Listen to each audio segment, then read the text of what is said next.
Father in heaven, we thank you. Here we are with in warmth and with some snacks and coffee, and we have your word as well. What a privilege it is to come and to learn your word in peace, which is nice. Well, we don't want to ever take that for granted. We ask, Lord, that you bless this time and continue to give us the insight and always to be ready and watching, look at our own hearts and our own life to make sure that when you come, we are ready and looking forward to it. We just pray this in Jesus' name. Amen. Amen. All right. What's to read a verse? I was just thinking of a verse. Jan, you want to read a verse for us? Yeah, sure. Let's read 2 Timothy 4:8. As we somebody was talking. Somebody was talking to me last night at the PBS meeting about getting a crown. Well, there's 5 different crowns in the Bible. He's not here. He's not here today. This is a good verse to memorize. 2 Timothy 4:8. Well, how about 7 and 8? That's good context, right? Jan, go for it. I have fought the good fight. I have finished the race. I have kept the faith. Henceforth, there is laid up for me the crown of righteousness, which the Lord, the righteous judge, will award to me on that day. And not only to me, but also to all who have loved his appearing. Yeah. So, Paul, here he is at the end. He knows he's not going to be raptured up. I think he's come to that conclusion that I'm going out. I'm going to give my life. And but he says, I want to finish strong. I fought the good fight. And I'm looking forward to the Lord's return. And he's going to get that crown. But everybody who loves the Lord's appearing, and part of loving the Lord's appearing is looking for it, right?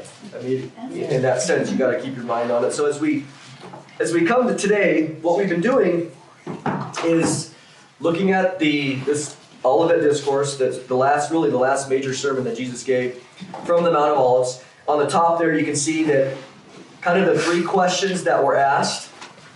And we're going to do a few things today because what Jesus gives in Matthew 24, Mark 13, Luke 21, is when he gives some descriptions, but he'll pull some things from the book of Daniel, which we'll talk about, hopefully. And then we're going to see how some of these correlate with the book of Revelation, which had not been written yet. And so words are important, and especially prepositions, because if you harmonize all of the 3 sections, it's really challenging sometimes, but what he did. So what we learned is, right at the top, let's just review a little bit. Jesus had just said all the stones and the stones that were used to construct the temple building itself, all these things are going to be tossed around. They're going to be overthrown, and remember that they were just getting ready to go into the final week. The disciples are still thinking the kingdom's coming in all its glory. And Jesus says, nope. All this stuff's coming, and they're freaking out like, what? And they said, well, when will these things be? Question 1a there on the top. The destruction of Jerusalem. What sign will there be when these things, the destruction of Jerusalem, are about to happen? So they kind of asked 2 things. When, and can you give us a specific marker about Jerusalem's destruction and specifically the temple's destruction? And what we do know is historically there was a lot of gold in the temple itself, inside. And so when the siege was happening, some soldier started the temple on fire, which melted the gold. And so the gold made its way in the cracks and all these other things. And so afterwards, when the fire's over, gold hardens. And if you're a Roman soldier, what do you want? Yeah. So how do you get it? Chisel. Dig. You have to dig. And so they took apart all the stones in order to get the gold, which Jesus' words were fulfilled exactly, literally, because they're like, well, we're not going to let any of this just be in the dirt. Okay? Question number 2 there, what shall be the sign or the marker specifically of your coming? And what are the signs, what will be the sign of the end of the age? So what we saw last time, which we're going to go a little bit more in depth on the chart, but the sign of the end of the age is going to be out here, and we discussed how the end of the age has been 2,000 years so far, and Jesus is going to describe that. Now, the first thing that he does, just again for a little review, is the general characteristics of the church. This is important because this week several people have asked me, Mondo, what do you think about what's going on in Israel? Yeah, we need to pray for Israel. So some bombs going off, rockets. So now that you guys are all intellectually enlightened, how do you answer that? What's going on in Israel today? They're always fighting. Nothing to see here. Nothing to see here. Nothing to see here. These are just signs. These are just characteristics. Jesus says you're going to hear of wars and rumors of wars. I mean, if you've lived, which I haven't, but if you've lived since Jerusalem was founded, they got the 48 War, you got the Suez War, you got the Yom Kippur War in 73, you got the Lebanon War in 82. I mean, so every time some of these things happen, imagine if we don't understand this correctly, the 6-Day War in 67, you're like, oh wow, oh this could be it, let's get excited. And then it comes and goes, and then you have the Yom Kippur War in 73, oh this is it. And then it comes and goes. And so what happens is many times as Christians, we get excited because we're thinking that, hey, something's happening in Israel, this should be significant. And sometimes it is, and sometimes it isn't in the very immediate sense. So then, but we might make a big deal of it, and then it comes and goes, and now we're in 56, and then we're in 67, and then we're in 73, and now we're in 82, and now we're in all the intifadas in the 90s, and our friends and relatives are going, aren't you burnt out? You've been so excited about anything that's happened, and in reality, if we had this understanding, we wouldn't have been too excited. We'd be like, oh, this is just normal. Because they're going to look at us and say, what's significant? And we go, nothing. But Nothing. Incrementally is different. Incrementally, the hatred of Israel is increasing, though, which is definitely a big something. So what we do see is, let's go to Zechariah. That's a good thing. Go to Zechariah chapter 12. That's a good verse. Just come to mind, right? This is where there is something significant. Zechariah chapter 12.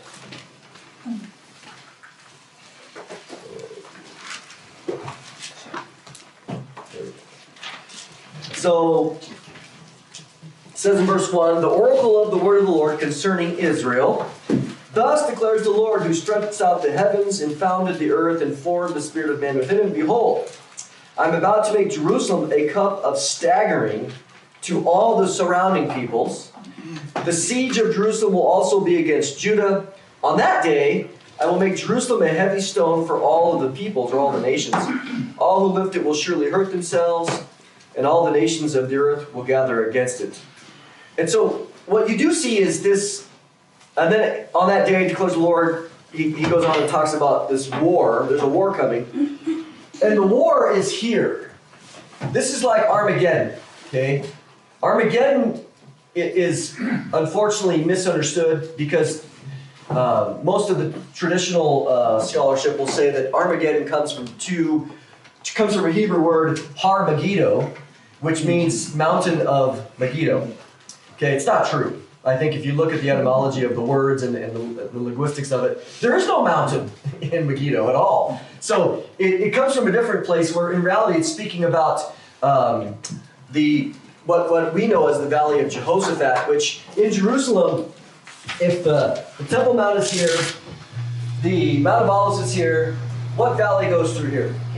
The Kidron Valley. Well, if you follow the Kidron Valley, it comes up and it curves like this, and it becomes the Jehoshaphat Valley. Well, I won't bore you with all of it, but the idea is that in this last war where the nations gather, they're gathering to make war against Israel in the Valley of Decision, it's called, in the Valley of Jehoshaphat, which is what Zechariah 12 is discussing. This final war where they come and the Antichrist comes, and you can see that in Revelation 12. But what is significant, as Bob mentioned, is the incremental hatred of Israel So that on that day, Jerusalem already is becoming a burdensome stone for all nations. We've seen that going all the way back. And the main reason why is because of this discrepancy or warfare, the thorn in the side, if you want to say, of the Palestinian cause, if you want to say it that way. They claim Jerusalem as their capital, at least East Jerusalem. Israel says, no way, it's never going to be divided. So in one sense, what we're seeing isn't significant. It's significant in Zechariah 12, in the incremental nature that Jerusalem is continually becoming this hot point, this sore point of trouble. That's why the Pope's he gets involved, and he's like, well, we didn't make Jerusalem an international city for all three Abrahamic faiths, Islam, Christianity, and Judaism. And so all these people have their opinions. And you think, really, why would anybody truly care about Jerusalem? If you take religion out of it, would anybody care about Jerusalem? They wouldn't. It has no natural economic value of any kind. It's kind of a small place. It's on a little bit. It's in the inward side, or the inside of on the mountains of Israel. There's no port there. So the only thing that makes it significant is this idea of religion. Now, go back 200 years ago. Did the world make a big deal out of Jerusalem? No, it didn't. So that's where we see this fighting going on. It's significant only in the sense of it fulfills some of the imagery of Zechariah 12. But in the sense of these local skirmishes, don't get excited. I will say that one of the things that would get me excited, not so much excited for a war, but a little bit more, maybe not word excited is, just like, just excited, like, oh wow, this is scripture. Enthusiastic about is if Iran and Russia started getting involved. Now we have the Gog and the Magog war of Ezekiel 38 and 39. And we've seen, you got pictures of Putin, Iran, as well as Erdogan of Turkey standing together. Those three are the yahoos of Ezekiel 38 and 39. And so you already see some of that, that's the alliances coming together. And they're going to turn at some point to come against Israel. But so until that happens, nothing to see. Okay? Yes, they just met with the addition of China. Those countries just met like within the last 45 days. It's interesting. In Revelation, it talks about the kings of the East making ways for the kings of the East, which I think is China. And but we're not there yet. That's during the tribulation. So, okay. What verse was that? Verse 2 and 3. So, let's go back. So, general characteristics of the church age. You can see there, I have it underlined. Jesus says you're going to hear of local skirmishes, wars, rumors of wars, false messiahs, false religion. Don't get excited. All these things just are going to happen. The end is not going to come immediately. So all those things under the general characteristics are non-signs. So then he goes into question 3. He answers, what will be the sign of the end of the age? We talked about that there's going to be world wars, earthquakes, famines, COVID, right? Okay. There's going to be all these things, fearful sights in the heavens, great signs. He says, these are all the beginnings of sorrows, or the beginnings of travail or birth pains. So what we see is as the end of the age gets continually more fulfilled, we've seen world wars now from 1914 on, and we've seen an increase in all these other things. You think about, go back to, imagine if we were living in 1918, okay? What's significant about living in 1918 and reading this particular passage? First World War. First World War just finished, right? 1914, 1917. What else do we have now? The Spanish flu. Man, people must have been really excited. Yeah. And that's why there's a lot of prophecies, or so-called, like the Watchtower, Jehovah's Witnesses. But Israel wasn't a nation. Israel wasn't a nation, so you're like, well, we're excited, but yet, how can the end come? Yeah, there wasn't an influx in technology. There wasn't technology. We'll see that in a little bit. The Ottoman Empire is being dismantled. The Ottoman Empire was dismantled because going from the 1400s to 1917, that's when they got out the map. The French and the English started drawing lines and said, oh, let's make Iraq, let's create Iran, let's create the country of Jordan. And then really Israel was just Jordan. They called Transjordan and Cisjordan along the Jordan River, so that was just Jordan. And then Egypt was there, and then Syria, they just created it out of nowhere, Lebanon. So all those were part of the Ottoman Empire. And so you do see some of these world empires just dissolving in that regard. So what we do know is that all of these signs of the end of the age, earthquakes, famines, pestilences, the idea of COVID as an example, this was just round one, okay? It's coming again, and you see the fear mongering that began, and it's going to continue all the way through. And what we see is when you look at the four horsemen of Revelation 6, one of the horsemen is pestilence. So it's going to be far, far worse. And to be able to manipulate the fear is going to lead right up into the mark of the beast. So we're seeing some of this stuff, and the fact that it's become worldwide, a pandemic. Pandemic is just a word. It's going to be in our vocabulary now. It's going to be in our experience from now until the rapture, and even until the Lord returns. That's just, and Jesus mentions it here, and we go. So people ask, go, hey, that's exactly what Jesus said would happen. And it helps. What does it tell us? Well, we're getting closer and closer to the end of the age. I mean, it began, and every day that precedes is closer and closer to what we see. But he says all these are the beginning, okay? Not the end. That's important. All these show us that the end of the age is beginning, and it takes a period of time. Okay. Then what Jesus does is the next section there, personal experiences of the apostles.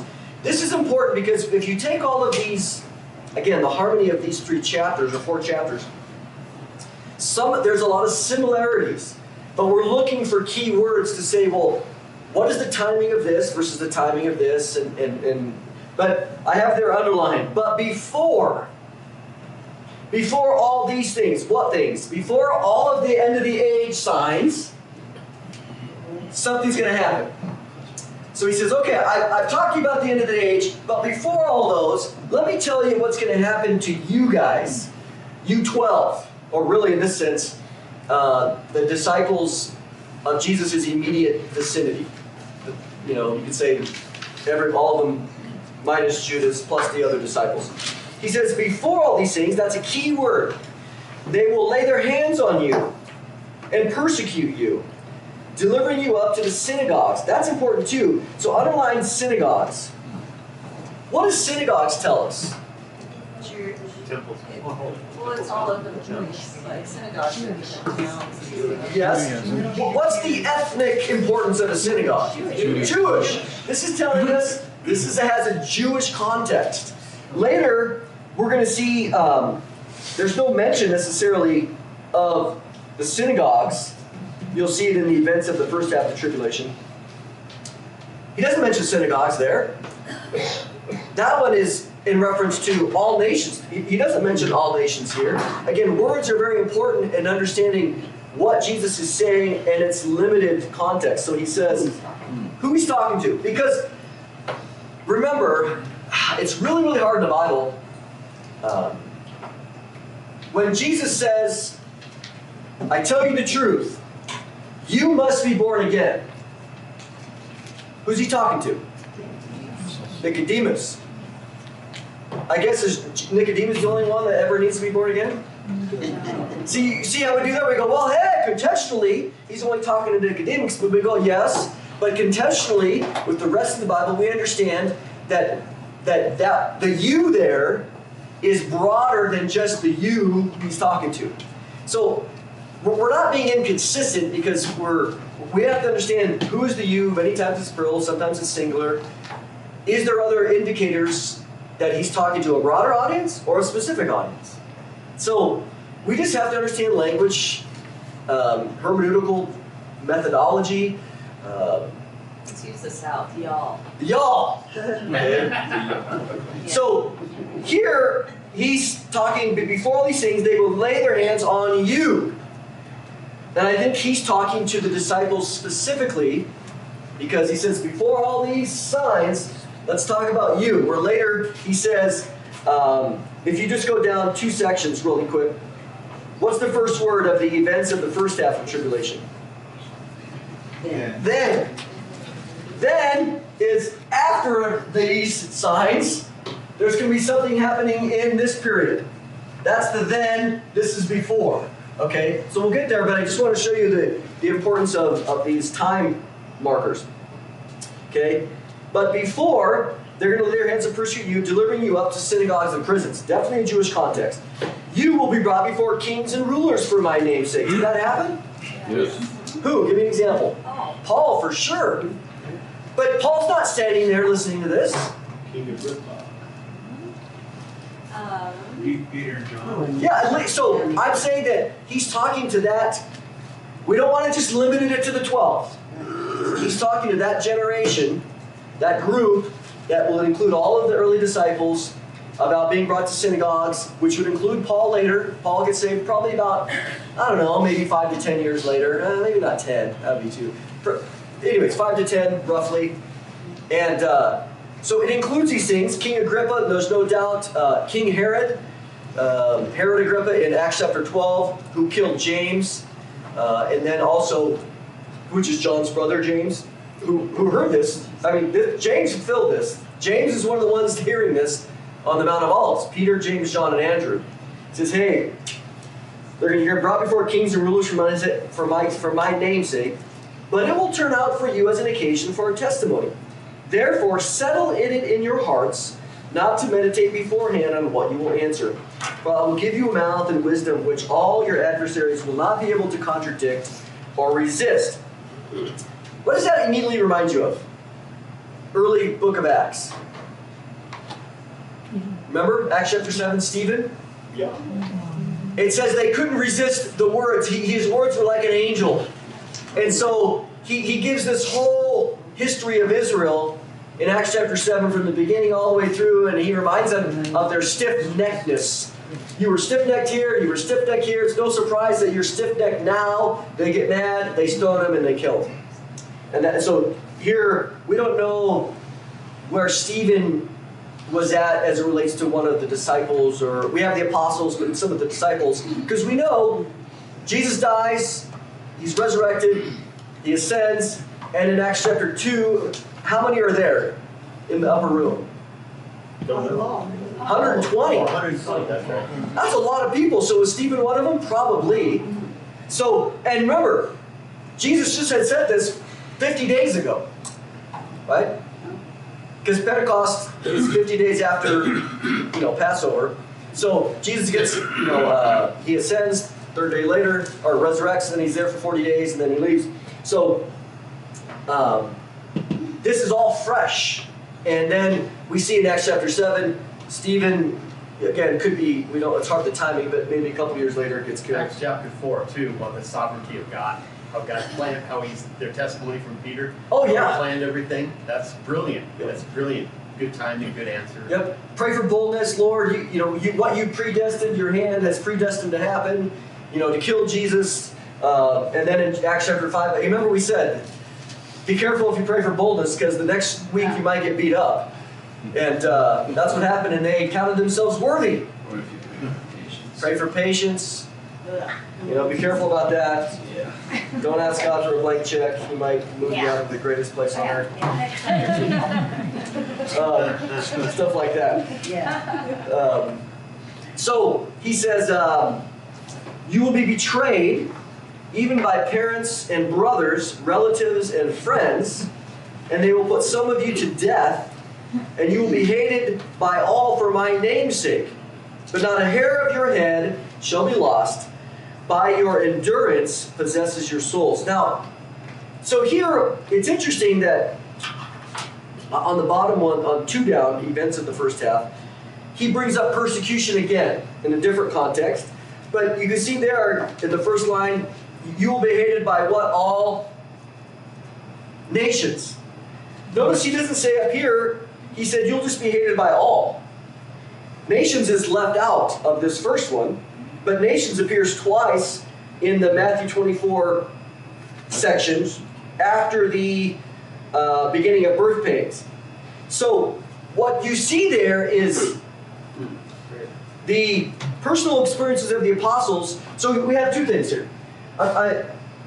Interrupt me anytime, because, you know, this is like, but I mean, it's like 2 plus 2 for me, but I understand it might be new, and so I don't want you to be like, okay, I don't get it. Angela says it. She goes, no, I come to class, but most of it goes over my head. I go, man, you have an opportunity every night to ask me, what do you mean? And she does it. So we have this idea of the nations, okay, which is very international, worldwide. And then over here, sorry about that, but if we have this idea of the synagogues, okay? So this tells us that persecution is very localized here, at least what he's describing, versus the pure persecution that he talks later, very similar. People are going to hate you. I mean, how many different ways can you say people are going to hate you? Okay, they're going to hate you, and you're going to be betrayed. So we have this persecution, and then we have this persecution during the tribulation period. Okay, so that's why we're looking at these words and we're going, oh, this is how we dissect this. Otherwise, it becomes confusing. Yeah, sorry, this says synagogues. Yeah, but it tells us it's a Jewish context, okay? So, a couple things here. He said, hey guys, they're going to kill you. They're going to put some of you to death. You're going to be hated. But not a hair of your head shall be lost.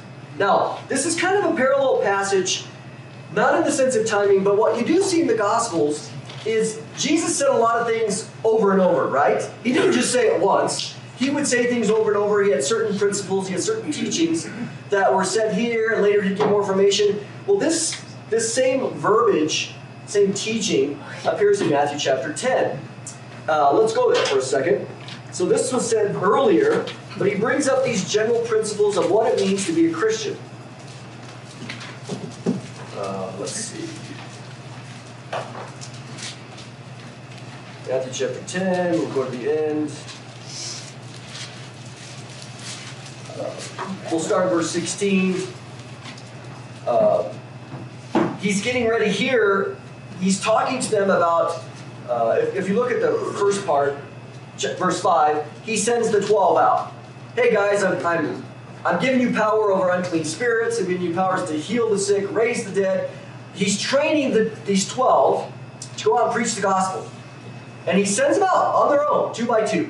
Okay? That's 5 all the way through verse 15. But then in 16 he says, behold, I'm sending you out as sheep in the midst of wolves. So be wise as serpents and innocent as doves.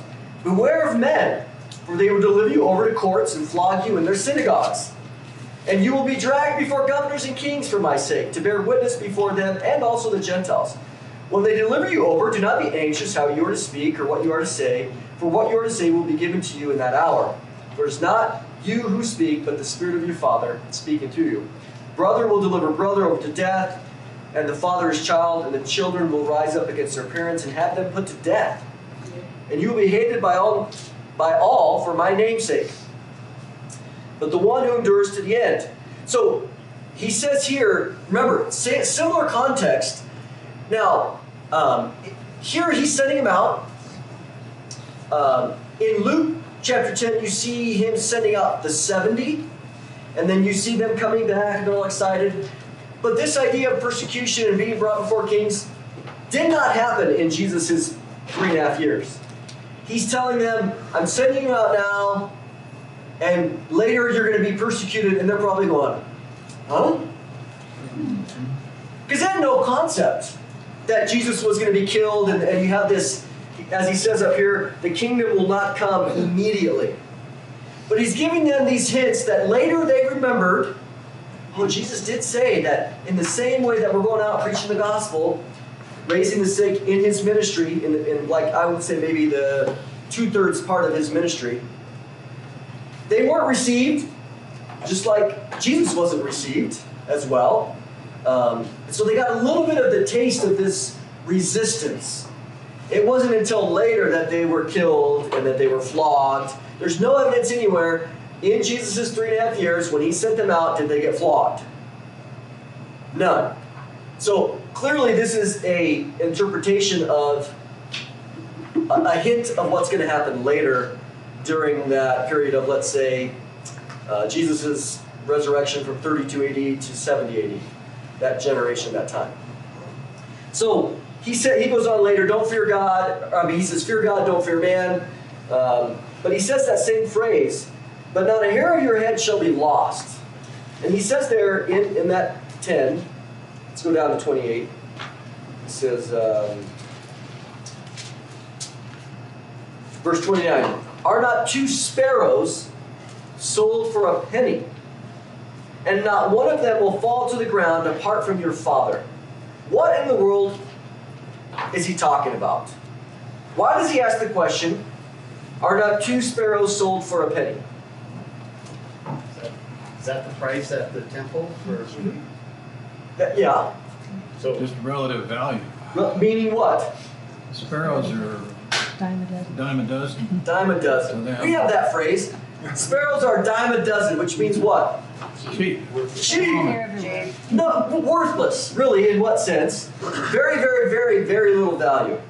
He says, then the next question, and he kind of goes on, and not one of them will fall to the ground apart from your Father.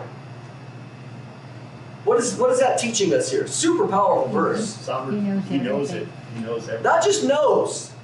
God, Has them in his hand. this is sovereignty, man. Yep. This is the idea that if you're driving along, have you ever hit a bird while you're driving? Yes. A bird, well, a deer is pretty significant, but let's talk about a bird. Dime a dozen. Well, I've done that a few times, and I always go, oh, Matthew 10:29. 10:29. So it's God's will. This is God's will. It says, not a bird falls from the ground apart from the Father. This is where we look at, in Proverbs 16:33's example, when you throw the dice and it comes up, he says, hey, even the outcome of the dice being thrown, God is playing some part in it. We're not saying that God took the bird and threw it into my front bumper, okay? But what we do know is that The bug, and Jonah was ready to kill himself over it, right? So, Yeah, the anger is that mad Yeah. sometimes, just Yeah. over inanimate. but it's about control. And the sovereignty of God, I think in humanity, we do not want to relinquish that. It's that sin nature all the way down to our core. it's interesting too that we, in thinking about the sovereignty of God, we don't mind when God is passively watching. Because we again, what's our heart? We don't want to accuse God of creating wrong or creating evil, but it's more than just simply observing. Jesus is saying God is actively even being passive here. And he's also actively intervening at times. But when he doesn't choose to intervene, hey, We question him. that would bother me. Because so oftentimes we'd say, so let's turn it around for the sake of just illustration. Bob's beating up Jackie, and we're watching it. And then afterwards, Jackie, Bob storms out, and there she is. And she turns around to all of us and says, what the heck? You guys could have done something and you didn't? Would she have a right to be humanly angry? Yes. Oh, Isn't that how we treat God? Yeah. But what if we said, I'm sorry, Jackie, that was Bob's free will. I can't interfere in God's free will. Would she accept that? That's a pitiful excuse. Because we're also human. But we put God in that category. We go, well, God couldn't intervene because God doesn't violate people's free will. So all the evil that's happening is based on man's free will. See, it puts God, it just shrinks him down. When in fact we look and we go, no, God could intervene. But he chooses not to for some reason, which we don't know why. And we get mad, and that's usually we question. She would question our goodness. She would question our. She does that anyway. Pardon? Maybe, yeah. What Jesus is saying here is, hey guys, if let's do the two opposite extremes. We have sparrows that are hardly worth anything. We have hares that are hardly worth anything. To you. But he says, not even a hair of your head being lost happens apart from God's sovereign direction. Well, if one of the least things that we can lose would be our hair, one of the greatest things we would lose? Our life. Yeah. He's making an argument here to say, hey, you're going to be persecuted. Some of you are going to die, and some of you are going to lose your life. Don't question God's sovereignty. Don't question whether God cares. God could have intervened. Could he have not? Yes. And he chose not to. And he says, but you guys are much more valuable than sparrows. So therefore, if God allows your hair to fall out and the very numbers are determined, if he allows a sparrow to fall to the ground or causes a sparrow to fall to the ground, however, we don't know how he's all working. Therefore, when you lose your life, don't doubt. That's what he's saying here. Stand firm. By your endurance, by your long-suffering endurance, it's suffering long, he says, you're going to gain your very soul, your very life. Finish to the end. Yep. The one who endures to the end, what? Will be saved. Perseverance. We see that. He's going to say that in verse 10 of Matthew 24. So we see this imagery. But Jesus is speaking about this theology. Again, not a sparrow falls. I'm telling you, I hit a bird, Matthew 29 comes out of my mouth. Like, okay, Lord, maybe it did break my front light. Well, God had a reason. I think of that one, I can't remember the verses, but it's when they're talking about Jesus, not when he was reviled, he didn't revile in return, but he kept entrusting himself to the one who judges rightly. Yep. And I just think of that all the time when there's things I don't understand that look really bad and really hard.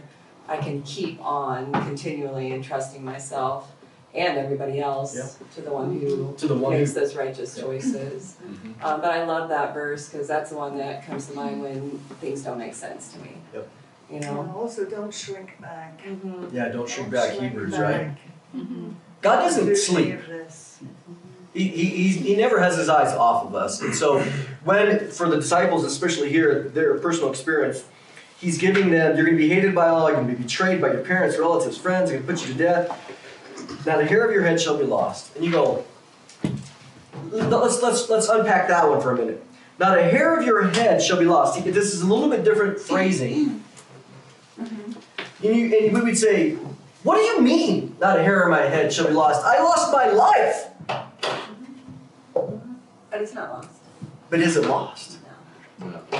Jesus saying, just like in Revelation 2:10, hey, some of you are going to be put into tribulation for 10 days. This is my encouragement. Be faithful unto death, and I'll give you the crown of life. You mean I'm not going to get out? You're going to give it all. Your job's just to be faithful, but be faithful to endure.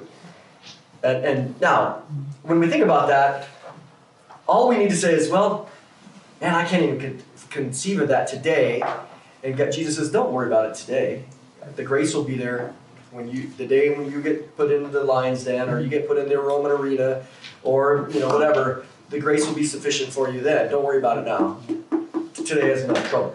So this is super important as we see here. He's giving them. He's already told them in Matthew 10, you guys are going to have some trouble. He reiterates to them now when he's up on Mount of Olives, hey guys, these are going to be some of the challenges that are going to come to you. Okay. Then he goes, let's go on to the next section. But, okay, Now he's going to answer question number 1. What about the stones of the temple getting overthrown? But when you see Jerusalem surrounded by armies, that is when you see. Now he's telling you, okay, going way back over here, this is the sign. Okay? You guys asked for the sign? When will these things be? Question 1b, what sign will there be? Top of the page. When the destruction is about to take place. When you see Jerusalem surrounded by armies, then know that its desolation is near. That's what you look for. Now, if we fast forward, Jesus is saying this in roughly 32 AD. You fast forward to 66 AD. Life's going on. I mean, man, Jesus has been gone for a while. The gospel's been preached. All different places. Paul's out. I mean, he's preaching. The gospel's going to really the whole known world at the time. At this time, 66 AD, Paul probably was already dead. Paul died roughly 64, 66. So did Peter. But they had these words. So there's believers in Jerusalem. All of a sudden, 66 AD, Roman general comes and there's a revolt that takes place by the Jews. The secular Jews or the non-Christian Jews. All of a sudden, boom, there's a garrison in Caesarea along the coast. The Roman general comes over there, surrounds and sieges Jerusalem. First time that you have a siege of Jerusalem in, who knows, their modern history, okay? All of a sudden, what are they thinking? What is a Christian, a Messianic Jew thinking? Get out of Jerusalem. This This is what Jesus said. Oh, he said, when you see it surrounded, know that its destruction is near. They're going, now how long is near? What we just read said that Jerusalem was going to become a stone, an unmovable stone.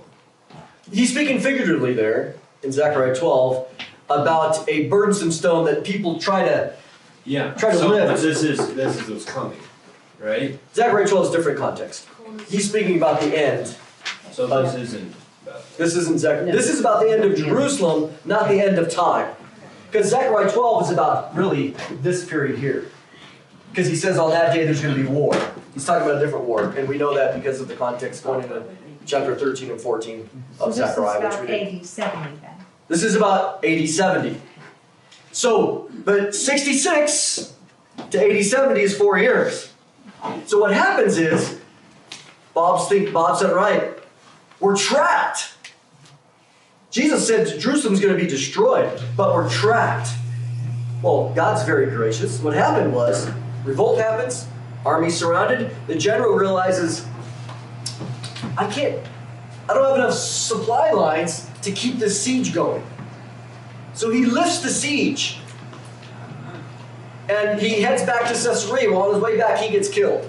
The general. He gets ambushed by some Jewish zealot. Which lifted the siege for a short period of time. But when you kill a general, what do the other generals do in the Roman army? Get mad. They get mad. They're going, oh no, you don't do that to us. So then they send Vespasian and his son Titus, which are in motion. They're going to replace it, and they're going to come back and siege it again. But you have a period of time when the siege is lifted. All those people that read Jesus' words, they left wisely.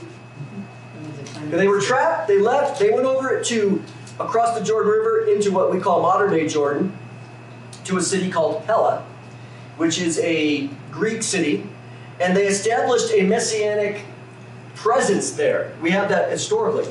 And so all the Jews, the believing Jews that believed in Jesus as the Messiah, who believed his words, they left and they were saved by heading over. They're like, let's get a little farther away than just, let's get on the other side of the river so that we can say we're not part of this revolt. So they do. And according to history, there's no record of any messianic believers, Jewish believers in Jesus dying because they listened to his words. 1.1 million Jews, when they came back, Vespasian and Titus came back, AD 70, they annihilated everybody in the town. Over 1 million Jews killed. Just like Jesus said. And so you have this What's he saying? When you see it surrounded, its desolation is near. Then, okay, let those who are in Judea flee to the mountains.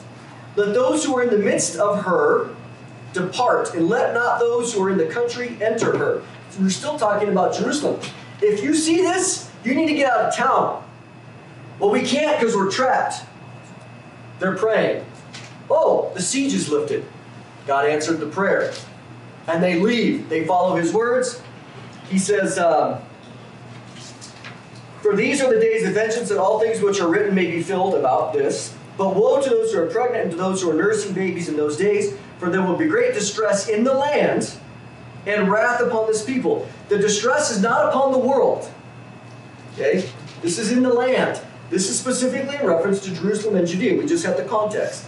This is different than this distress.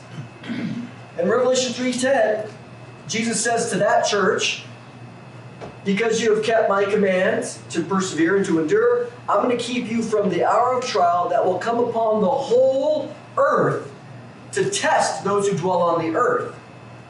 So, again, different context, right? One is this worldwide trouble and distress over all nations. But here he's talking about this distress that's going to happen in the land of Israel, specifically Jerusalem and Judea. It's isolated here. Okay? He says, for there will be great distress in the land and wrath upon this people. Okay? And they will fall by the edge of the sword and be led away captive into all nations. And Jerusalem will be trampled by Gentiles until the times of the Gentiles are fulfilled. So, Jerusalem, okay, so they disperse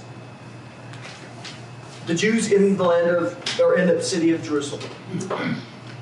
And then the Rome was like, okay, we annihilated you as any sort of, the temple's gone, so now there's no base or centrality of government anymore. Remember, before the temple, the Sadducees were the main, the priests, the aristocrats, Pharisees, all of them worked together. They had a government. They had a religious center. They had everything they needed in Jerusalem. Once that was gone, boom, they were scattered out of Jerusalem. So what they did is there's a city called Yamnia along the coast of Israel. So the Pharisees, this is important too, in just in thinking about Jewish history. The Sadducees were the main aristocratic priests. They were very liberal in their theology. They only believed in the 5 books of Moses. They were, a lot of them sold out to Rome. They were very friendly with Rome, where the Pharisees were not. The Pharisees were a little bit more strict. Okay? Well, if you go in there and you destroy all the temple, and you kill all the priests, then who's left? Pretty much the Pharisees are only, because the Pharisees, they had a presence as scribes and teachers amongst all of the land of Israel, especially in the synagogues. So when you get rid of the Sadducees and their particular group, we know from Josephus that you had the Sadducees, you had the Essenes, and you had the Pharisees, and you also had the Zealots. Well, you kind of get rid of the Zealots in some regard too. So then, religiously, all you have left is the Pharisees, which became the rabbis of what you see of the Middle Ages. That's where, when we think of rabbinic theology or what the rabbis teach, especially in the Talmud, which is their big, huge commentary on what's known as the Mishnah or the oral law. We have the written law and the oral law. It's very, before the Dead Sea Scrolls were discovered, all we pretty much had is, well, what were the Jews like when Jesus was around? Well, we have a little bit of the Gospels, but then you have this whole body of doctrine of the Pharisees, which are the rabbis. And people are like, oh, okay. But once the Dead Sea Scrolls were discovered, everybody's like, oh, it was much more diverse than what we knew from history. Because now we have all these other writings. And you're like, oh, these guys didn't get along. And in fact, the Pharisees were kind of a minority power broker versus the Sadducees. Why? Because the Sadducees were the priests and really had control of the temple. And when you have control of the temple, you got control of everything else. So in that regard, you see all these different branches, and then after 70 AD, all you kind of have is the Pharisees and the rabbinic theology, if you look at it in the religious sense. So the powers were diminished. The power was very diminished. And then in 132, they decided to have another revolt.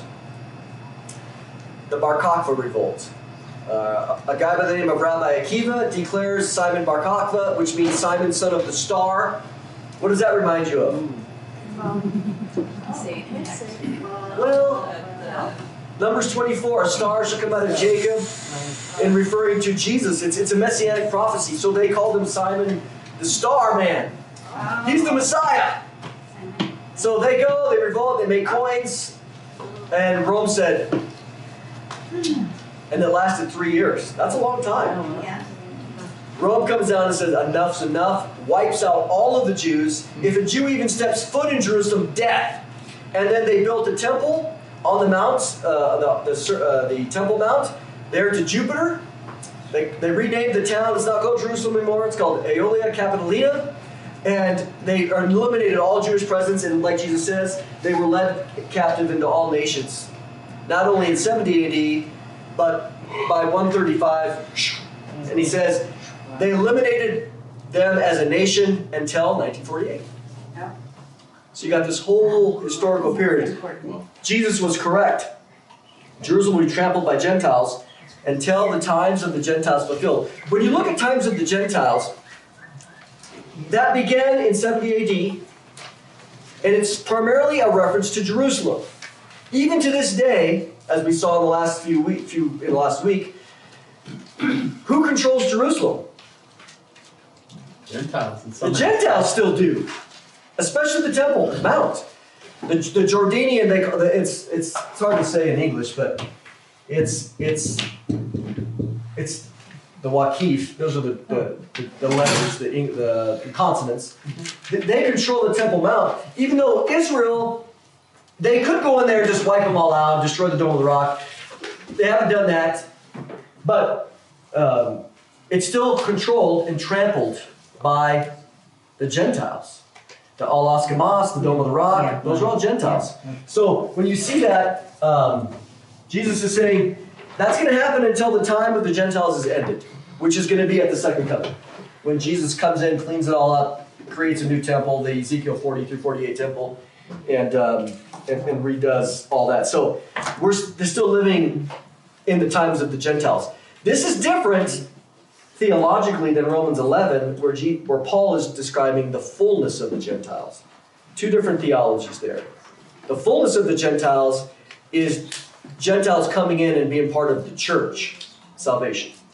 Jews to this day are very secular, right? Mm-hmm. And Zionists aren't necessarily religious or faithful following. So if a Zionist is in control of Jerusalem, would that be considered a Gentile?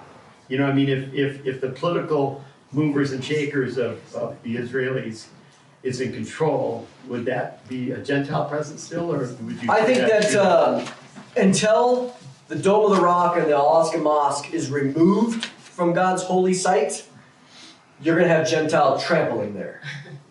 Okay. Because even I will say this. The tourists. Well, fair enough.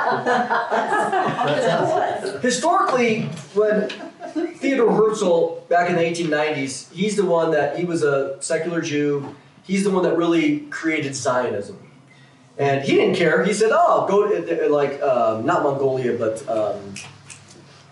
Uganda. He suggested that we set up a homeland for the Jews in Uganda. He didn't care where it was. How do I care about the Bible? The Bible, Jerusalem. All we know is the Jews need a place to have their own. What time period was this? This was in the 1890s. So that kind of established the beginning. But as it developed, God in His sovereignty brought them back, and the Jews started coming back to the land of Israel in droves. They always had a very minority presence there, but they started coming back. They started buying the land, because even when Mark Twain went there, he's like, man, this is like a cursed land. Who would want to live here? And he's talking about the land of Israel. Nobody did. God had allowed it to become a dry, dusty desert. Now, you go look on the satellite map today, what do you see? Green. Okay, a lot. It's lush. So the only reason that you would long to go back to this desert Why would you want to go there History? Your heritage. as your heritage? Sure. You're going, well, this is the land, those people that were believers, they said, or believers in the sense of God, their heritage, they go, well, this is the land that God gave us. So they went back, they started all the kibbutz movements and the Mossad movements, they were like, hey, this is our land. This is God gave it to us. So they started doing all these things, and all of a sudden, as you watch the history, it came to a climax really in the late 1930s. Britain was in control of this. Like, remember, it got carved up after World War I. So the British were in control of this, and all of a sudden the Jews who were living in the land started terrorizing, or terrorists. You want to know who the first terrorists in the land of Israel? What was the Jews? They were bombing British soldiers. So kind of what comes around goes around. You got to be careful with that, right? What you reap is what you sow. So they were doing all this. Finally, the Brits said, we had enough, and all the things came. They become a nation. But all that history there was the Jews coming back in the land. But now what you've seen is a shift. The religious Jews at the time said, this is an absolutely abomination to have a nation. Because why? You look at David Ben-Gurion, who was the first president. All these guys were basically communist socialists. They weren't capitalists by any means. They had agreements with the Soviet Union after World War II. And so if you were a religious Jew, you looked at this secular country and thought of it as an abomination. And in fact, some of them fought against the secular people at establishing it, because why? For them, no, the only way that Israel will become a nation again is if the Messiah comes back and does it. But now what you've seen over the last 15, 20 years is the official rabbinic position is Israel is an abomination. But some of them are going, well, hey, in God's sovereignty, He's brought the nation back, and He's given us the opportunity, so they start preparing for the temple and these other things, and so they're coming in now, and they have a different view. Many of them have rejected the typical rabbinic view to say, only the Messiah. We need to prepare for the Messiah. So you've seen a shift into thinking, which is why they're preparing to build a temple, because they know that if they can do that, then the Messiah will come. That's their ideas. So it's shifted a little. This is on track to some degree, but the English general, World War I, Allenby. Uh-huh. Remember, he flew over and dropped the leaflets, and it fulfills a specific passage in regards to the fact that Jerusalem, no bombs ever were dropped on it in World War I. You know the passage or no? I'll have to look it up next week. Okay, I'll look it up next week. But basically, it talks about it falls in a day peacefully. There wasn't battles in the street. He sent a plane over and said, hey, we're going to destroy this. And the Ottoman Empire just fled. They just gave up. There definitely are bullet marks on the walls of the old city. But in the sense of bombs, there wasn't necessarily that. But he took it just by, whatever, dropping leaflets. Because he was a man of faith, and he couldn't believe he was going to siege, go into Jerusalem. I'll look that up. Because the old city's still there, and now if you cross over to Jordan, it's called the Allenby Bridge. So they named a bridge after him because of that. But so I guess we can kind of end here in the sense of Jesus' comments about the signs of the destruction of Jerusalem. And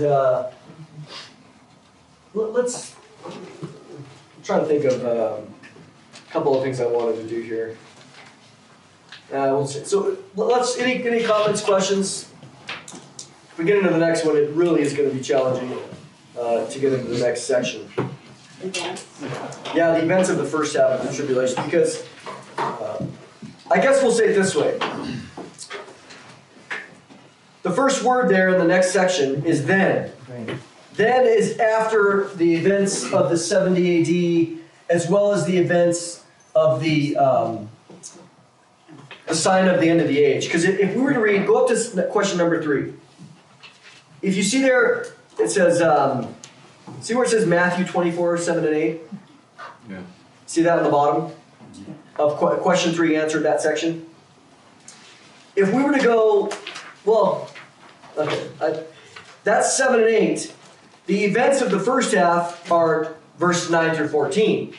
So even though what I've done is I've inserted the Luke 21 section, but it makes it seem odd. But if let's look it up in your Bible for a minute. Matthew 24. This will be a good closer here. Because we've inserted the Luke section in the middle, which is contextual. But if we were to just read what Matthew says here, he's answering the question. Jesus is saying, let me tell you, in verse 8, Matthew 24:8, all these, nation against nation, kingdom, famines, are the beginning of the birth pains. Then, okay, well, what do we know? Let me do this. I can do this for the sense of scale. All right, let's do this. So here we go. This is going now. There's the cross. This is 2021, and then let's say this is 1914. Okay. So this is the tribulation starts. Okay. So Jesus says, "Hey, these are the famines, earthquakes, wars, pestilences. These are the birth pains. Right? These are the beginning of those. This is the sign of the end of the age. So the end of the age is here, but you have this whole sequence of events from really 1914 on." He says, "Okay, then, which is after this, what does he say? Then they're going to deliver you up to tribulation, kill you, and be hated by all nations." See again, so now you have this tribulation period. This is where we get the idea of tribulation, specifically. Then they will deliver you up to tribulation. We call this the 7-year tribulation. And then we know, if we come here, this, according to, 24, 15, and 16, this is the Great Tribulation. And Daniel 12, 1 through 11. Okay. After the birth pains, when you start seeing those, then after that, there's going to come a period when you're going to be persecuted. Who's the you? Those that are left. Those that are left. Believers. It's broader than just the Jews. Why? Because all nations, remember? What he doesn't say here is synagogues, which would make it Jewish. We have the Jewish synagogue, Jewish persecution here, with the synagogues, blah, blah, blah, in this period. And if we say this is 70 AD, okay? This clearly, the then is pointing to after. And what we had in the discussion, we have the discussion here of Luke, which was really talking about this. You see how confusing this can be? Yeah, the then and the before. Before all these things, okay, let's make sure we point that way. Then you're going to have persecution. You're going to be persecuted by all nations. Makes it worldwide at this time. Again, words are very important. Earlier you said that the then in this events of the first half. So it's the first 3.5 years. Correct. Yeah. Okay. So see where it says events of the first half? Mm-hmm. That's this 3.5 years. Right. Right. And all these things he describes here, persecutions, killing, this is going to happen starting in the first half of the tribulation period. Okay. And we know why. Well, when you get to Revelation 7, there's multitudes standing up in heaven. And we'll talk about that next time. We'll correlate it. And one of the elders says, "Hey, who are these people?" And they respond, "These are the ones that are coming out of the Great Tribulation." The only way that you come out of the Great Tribulation and get in heaven is how? Death. Yeah, these are the ones coming out because they're in heaven. He sees this great multitude of people in heaven. Oh, great! Now, this isn't the rapture. They're coming out through death. And we'll see that in a minute. Versus, Get the white robes ready. if we look here, you have the rapture sometime before, which these people are being received unto Jesus himself. They're in heaven, and they escaped death. That's according to the pre-trib. So, The reason we have to cover Matthew 24, in this section, is because it has so much to do with Revelation 6 through 18.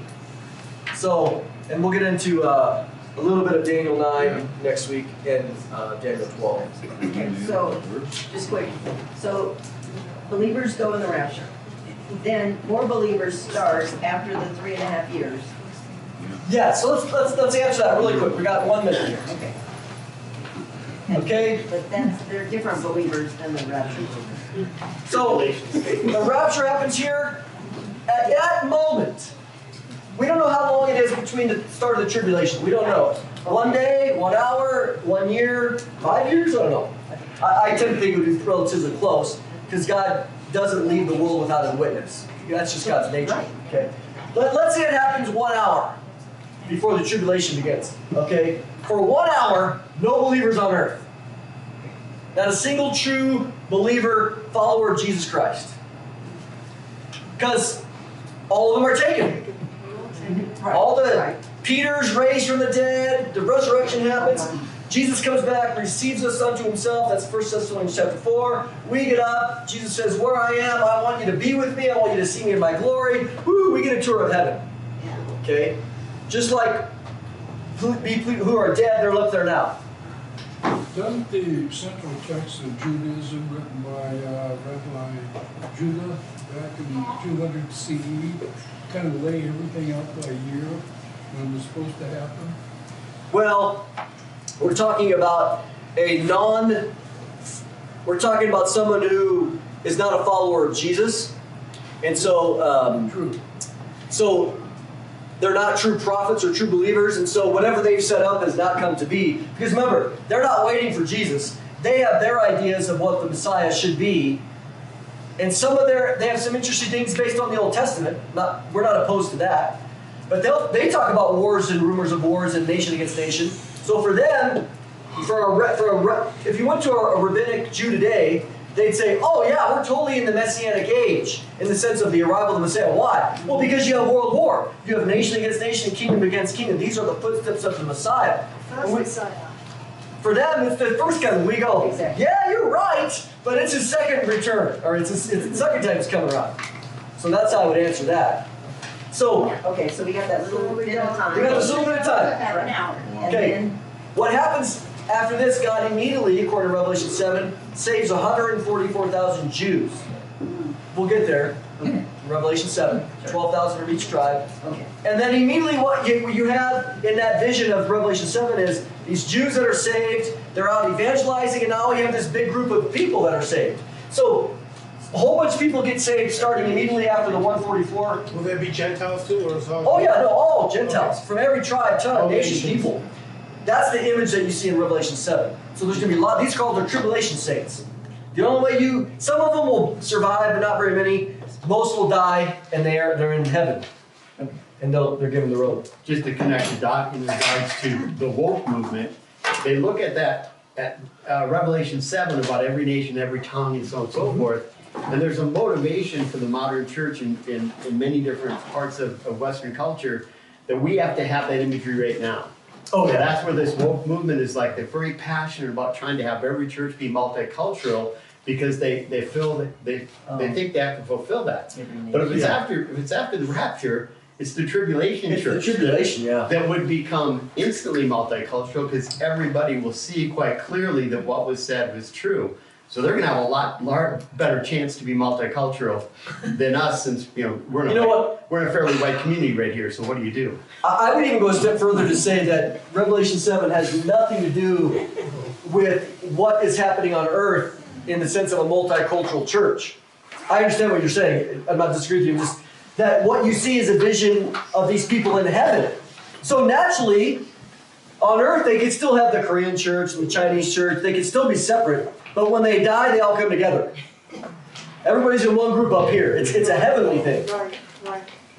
But you're right that they try to take this heavenly, saying, "Oh, well, we need to make that happen now." And you go, "Hey, this is happening. This is something that we're doing. This is something that God is doing, and this is how do we get there? By death." So, jeez. So I guess we could. Yeah. Anyways, all right. Well, let's pray. Now, Father, we do thank you again for the riches, the clarity that we have. Takes some work to get to the details here, but thank you for what we see. It's exciting to know that we're not left. We are at the end of the age, and the signs are very, very clear. And every day that happens, we're getting even closer. So we know that the rapture is next on the horizon, and that's exciting. It could happen at any moment. May we be ready for that. In Jesus' name we pray. Amen.